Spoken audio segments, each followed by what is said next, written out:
wonderful didn't fall. Okay, so another week just went by, and another week of college football is now over. So we're on now to week 3 and week 2. Let's review that. Florida won by a number of points, 49-7. Notre Dame continues to win, beating NC State by also a number of points. I would like to stop here and tell you that I think at least 5 teams can go undefeated this entire year, throughout this year. Actually, maybe not. I have to check the schedule. First, I'd like to say... Oh, yeah, never mind. Oh, wow. Okay, so maybe 4 teams. USC, Notre Dame, what are they? Michigan, Georgia, and Florida State are the team. Oh, and Texas. Yes, that's right. I'm picking Texas to go undefeated, by the way. Yes, I think those teams can go undefeated. However, USC and Notre Dame are going to have to play at some point, making one of them no longer undefeated. And FSU and Miami are going to have to play as well, making one of those not undefeated, which is probably going to be the game of the year, besides the one that just happened over the weekend being Texas and Alabama. Alabama losing by 10, 24-34. Yes. I did not watch the game. I didn't even watch the highlights yet.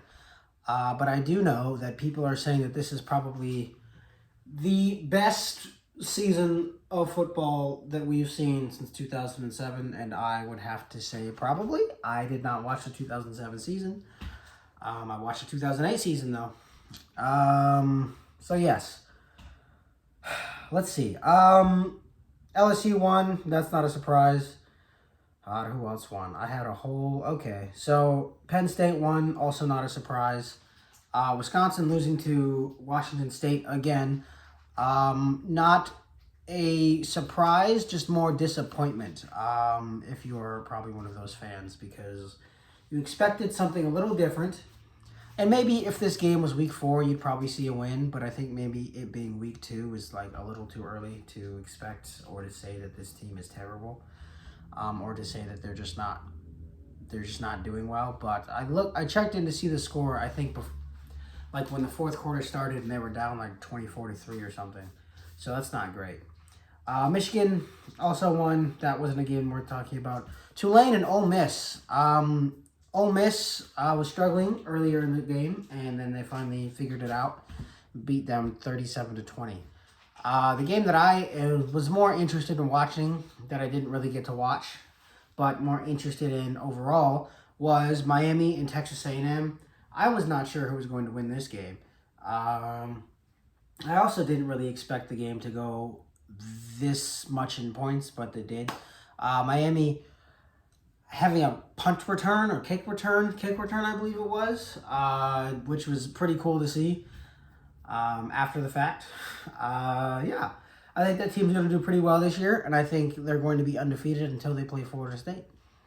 I think they will beat Clemson. Are they playing Clemson at Clemson? Let's see.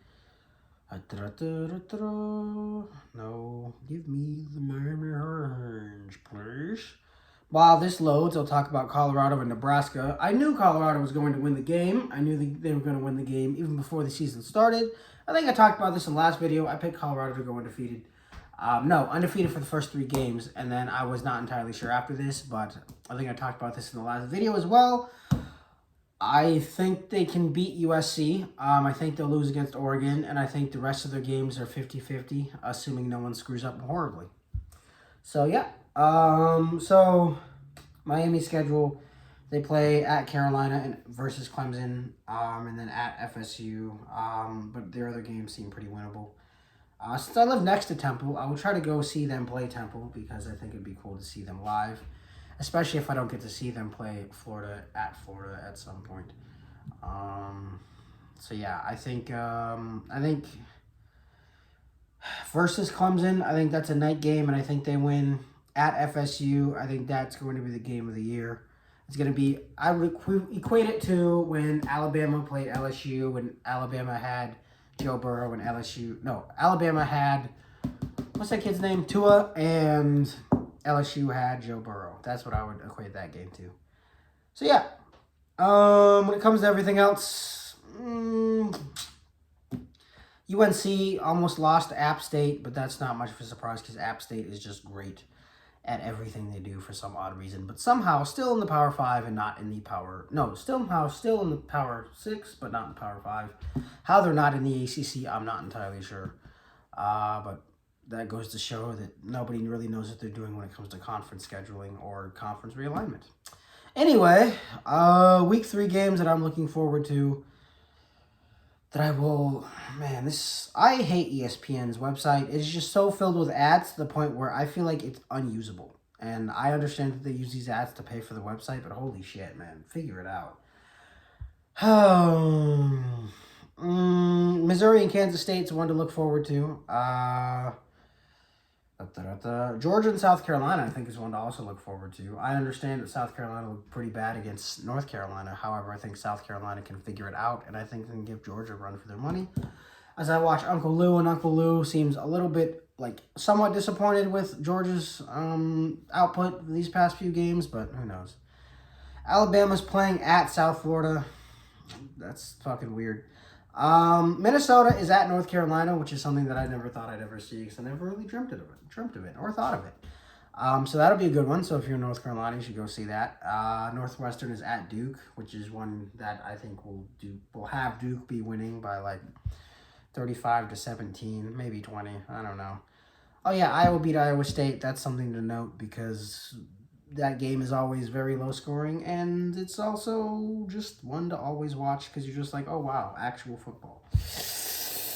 Oh God, what's next? What's in my pocket? Oh, candy.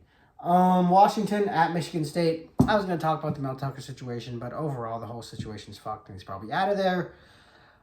Tennessee at Florida. That's right. That was a game that was happening. I think Florida's going to win. I wish I was still down there for that. But I think Florida's going to win the game. I understand that people think Tennessee is just this great, amazing football team, and they're always going to do great. But there's something about teams that... Okay, so first, I'd like to say that Tennessee's going to jump out to a great lead in the first half, and then I think the second half, Florida kind of comes back. And I think the lead's going to be 17-7 when halftime goes in, and then they come out of halftime, and it's they win 27-24. I don't know. A lot like the Utah game last year. Yeah. Hawaii's at Oregon. It's going to be a blowout. And then Colorado State at Colorado. Georgia Tech at Ole Miss. That'll be interesting. I want Georgia Tech to win really badly, but I don't think they will. But I don't know. Who knows? Turns out H. King, the QB for Georgia Tech, has the most yards out of the 2 quarterbacks that will be playing. He has 603 yards, 7 TDs, and 1 INT. He played Louisville pretty well, so let's see. Anyway, that's it. And I will talk about other games as they happen.